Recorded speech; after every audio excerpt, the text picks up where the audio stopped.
It's the realest. If you find any of the information useful, be sure to like and subscribe to the channel. That way this keeps showing up in your feed, and sit back and enjoy the content. Hey, what's going on everybody? It's your guy Realistic, and I'm going to do a quick tutorial showing you how compression works. And compressors may sound complicated, but in all actuality, they're actually fairly easy to understand, which we're going to dive in right now. So the basis of it is we have a threshold. So anytime something reaches a threshold, your signal is going to push it down.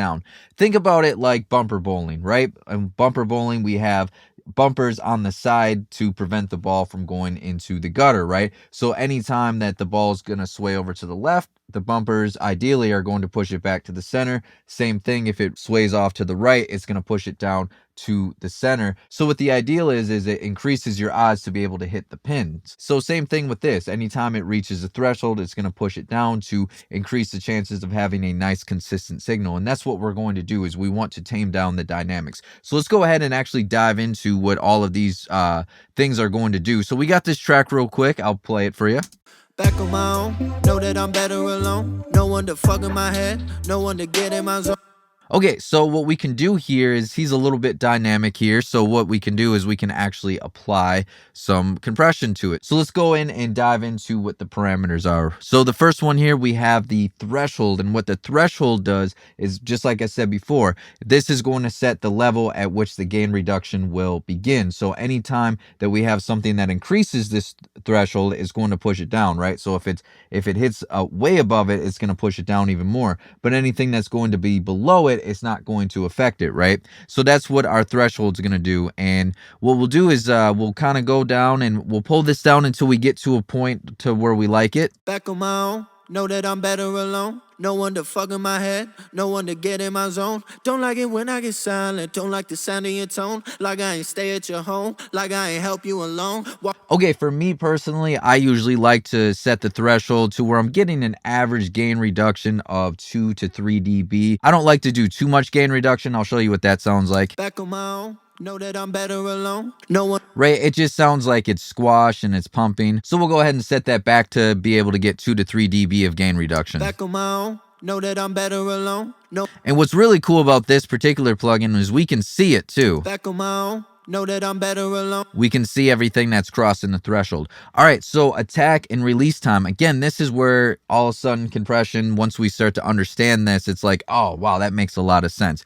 Okay, so the attack time is how fast does the compression start. The release time is how fast does the compression end. So let me go ahead and show you. So a faster attack time means the compression will start a lot faster. So as I increase or decrease the attack time, pay attention right here. This is our little gain reduction meter. Back on my own, know that I'm better alone. No one to fuck in my. See how much faster that's moving versus if I go with a slower attack. Back on my own, know that I'm better alone. No one to fuck in my head, no one to get. See how much slower that attack time is moving? For a record like this, it's kind of more R&B, pop, hip hop. I'm probably going to go with a faster attack, but I don't want to go too fast. I don't want to just start to cut off transients or create any pumping feeling. Back on my own, know that I'm better alone. No one to fuck in my head, no one to get. That sounds pretty good for me. Now release is the opposite of that, is how fast does the compression end, right? So we've compressed, so as we reach the threshold, it's going to compress down. So attack time is going to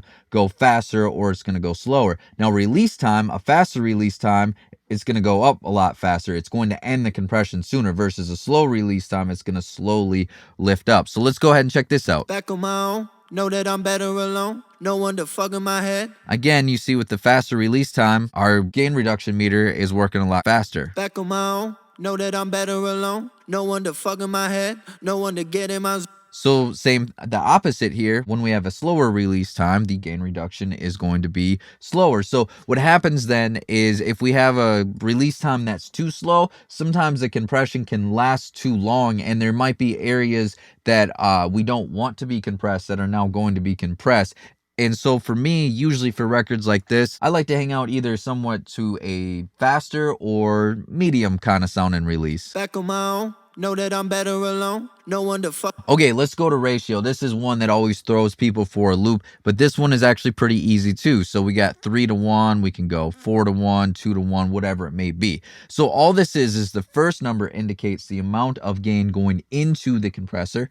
The second number is the amount of gain that's going to exit out of the compressor. So right now I have this set to 4 to 1. So for every 4 dB that's going into the compressor, 1 dB is going to exit out of the compressor. 4 to 1, same thing, right? If we have 8 dB that goes in, then 2 dB is going to go out of the compressor, right? It's fairly simple. So the higher that we go, the more aggressive compression that we're going to have. Back on my own, know that I'm better. And if we go all the way past 10, we're going to have more of a limiting style. Back on my own, know that I'm better. Usually for vocals, though, I like to be at like close to 3 to 1, somewhere around there.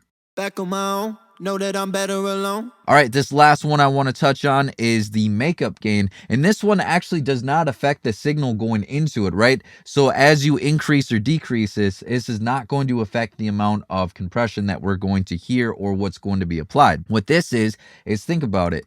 When we compress something, right, and it reaches a threshold and we push the dynamics down, we might run into a situation where we lose some gain. And so what this is, just like the word applies, we're going to make up the gain that we had lost, right? So this allows us then to elevate the gain, the output gain of the compressor. So this is already after the compressions happen. Now we can lift up the gain to make up the gain that we lost. Back on my own, know that I'm better alone. No one to fuck in my head. So let's go ahead and listen to this in and out of the mix. Here's without the compression. Back on my own, know that I'm better alone. No one to fuck in my head, no one to get in my zone. Don't like it when I get silent, don't like the sound of your tone. Like I ain't stay at your home, like I ain't help you alone. Walking the streets out in London, girl, it was better than nothing. Feeling connected to something, I never thought we were rushing.